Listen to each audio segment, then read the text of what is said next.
Varicocele से आप शायद अभी तक समझ नहीं पाए हैं अपनी प्रॉब्लम को, या वेरिकोसील के बारे में समझना चाहते हैं, उसको क्या कहते हैं, कैसे होता है, कैसे नहीं होता, वो सारी चीज़ें मैं आपको बारी बारी में समझाऊंगा। बट सबसे पहले समझ लीजिए वेरिकोसील को पहचानते कैसे। एज ए डॉक्टर ये बताऊंगा कि वेरिकोसील को जाने कैसे।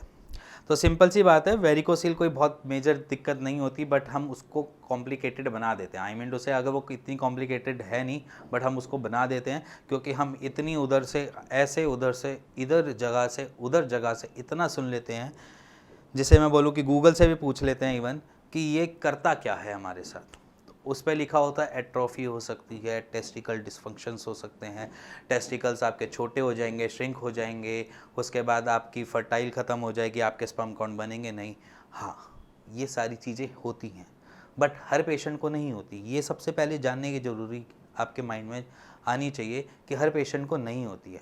अगर उसका क्योर को हम पहले पकड़ लें, उसके लिए उसकी मेडिकेशन को स्टार्ट कर दें, उसके को ठीक करने की कोशिश में हम लग जाए, तो शायद आपको ये दिक्कत हो ही ना, ये दिक्कत आगे तक बढ़े ही ना, और वेरिकोसील भी आप धीरे धीरे करके अपना आराम से ठीक कर लोगे। तो सबसे पहले जानते हैं कि होता कैसे। इसमें 2 टेस्ट होते हैं, एक हाइड्रोसील भी सुना होगा आपने नाम, एक वेरिकोसील भी सुना होगा।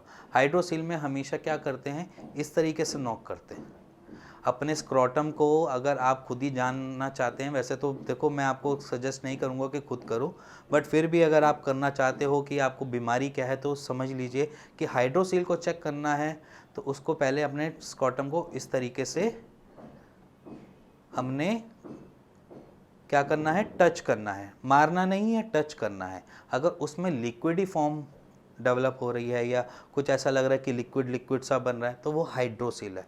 फिर से सुन लो, अंदर की फ्लूइड कलेक्शन को हाइड्रोसील बोलते हैं। वेरिकोसील नसों की फुलावट या नसों के अंदर का खून का बहाव ढंग से ना होने की वजह से उसके अंदर का नसें मोटी हो जाने को वेरिकोसील कहते हैं।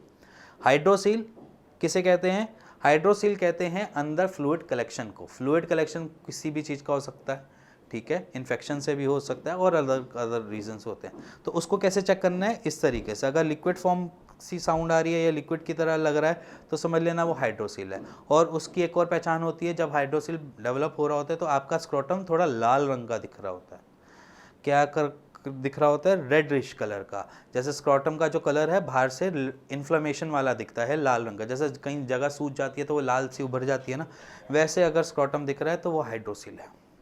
अब बात करेंगे वेरिकोसील की। वेरिकोसील को 4 फिंगर टेस्ट होता है। कौन सा होता है, 4 फिंगर टेस्ट। 4 फिंगर को हमने इस तरीके से रोटेटरी फॉर्म में यूज़ करना होता है, जिसमें हमें ये पता चले कि अंदर की कोई नस ऐसी तो नहीं है जो मोटी दिख रही है, कोई मोटी मोटी गांठें सी दिख रही हैं, कुछ ऐसे लगेगा कि नोट सी कोई दिख रही है या नहीं दिख रही। ये चीज़ चेक करने के लिए खुद से ही आप रोटेट कर सकते हैं, बट आपके पास एक्सपीरियंस, लैक ऑफ एक्सपीरियंस, जैसे मैं बोलूँ आपके पास लैक ऑफ एक्सपीरियंस की वजह से आपको ये दिक्कत अराइज हो सकती है कि आप पहचान नहीं पाओ ढंग से। बट फिर भी अगर आप खुद ट्राई करना चाहते हो तो कर सकते हो अपने घर में बैठ के ही। अगर आप फर्टिलिटी या लो स्पर्म काउंट से जूझ रहे हो और आपको ऐसा लग रहा है कि मेरे टेस्टीज में पेन होता रहता है किसी किसी इंटरवल के टाइम पीरियड के बाद, तो आप खुद बैठ के चेक कर सकते हो कि ऐसे रोटेट फॉर्म में देखो कि कोई नसें तो नहीं दिख रही हैं, नसें कोई नीले रंग की तो नहीं नसें नज़र आ रही वहाँ पर। अच्छा, ज़रा थोड़ा सा स्क्रॉटम को ऊपर की तरफ अपवर्ड डायरेक्शन में करो और वहाँ पर देखो कि नीले रंग की नसें दिख रही हैं, मोटी तो नहीं हो रही हैं, वहाँ पर स्पाइडर वेब तो नहीं बन रहे हैं। स्पाइडर वेब माने कि मतलब वहाँ पर बहुत सारी नसों का गुच्छा टाइप तो नहीं दिख रहा है।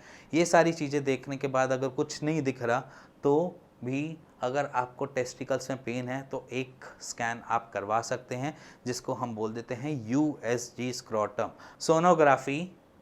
स्क्रोटम का, स्क्रोटम किसे कहते हैं, अंडकोश की थैली को कहते हैं। तो अंडकोश की थैली का एक स्कैन करवा सकते हैं अपना, और उस स्कैन में एक आइडिया लगा सकते हैं कि पेन का रीज़न क्या है। क्या पता वो एपिडाइमल लेयर के पीछे वाली जो है वो बल्की हो रही हो, इन्फ्लेम्ड हो रही हो, क्या पता उसकी वजह से दर्द डेवलप हुआ हो।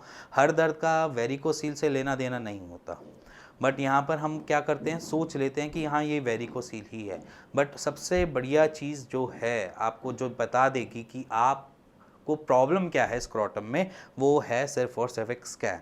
USG स्कैन कराओ, अपने आसपास के किसी भी लैब के पास जाओ और उसको बोलो USG स्कैन कर दीजिए, मेरे को दर्द है या कोई भी प्रॉब्लम उनको बता दीजिए, वो उनका स्कैन कर देंगे और उसमें आपकी प्रॉब्लम बता देंगे कि ये प्रॉब्लम है।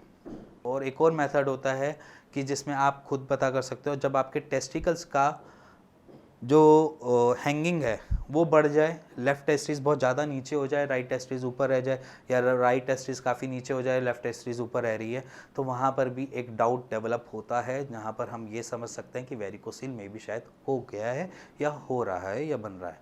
तो आपको सिंपली अगर चेक करना है अपने आपको कि आपको वेरिकोसिल है या नहीं, तो अल्ट्रासाउंड करवा सकते हैं। बाकी 4 फिंगर टेस्ट मैं आपको बता चुका हूँ, और हाइड्रोसील का भी बता चुका हूँ, और इसके साथ जो नसों का मोटा होना या हैंगिंग या लटकन होना वो भी बता चुका हूँ। और अगर आपके मन में फिर भी डाउट है तो एक स्कैन करवाओ, उसके बाद मेरे पास रिपोर्ट भेजो। अगर वेरिकोसिल निकलता है तो हम बैठे हैं आपके लिए और आपकी उस प्रॉब्लम को सॉर्ट करेंगे। और अगर आपको फिर भी कुछ समझना है, सुनना है, गूगल के अलावा भी आपको कुछ सुनना चाहते हो, वेरिकोसिल के बारे में समझना भी चाहते हो, तो आप नीचे दिए हुए नंबर पे मेरे को कॉल कर सकते हो, और या अपनी रिपोर्ट्स को शेयर कर सकते हो, उसका एक राइट सॉल्यूशन ले सकते हो और अपने वेरिकोसिल से फ्री हो सकते हो। और अगर आपको ये वीडियो समझ आई हो, पसंद आई हो, तो please like share bell icon दबा दीजिएगा। और इसके साथ bye bye, tata, see you. Next video में मिलेंगे आपके साथ।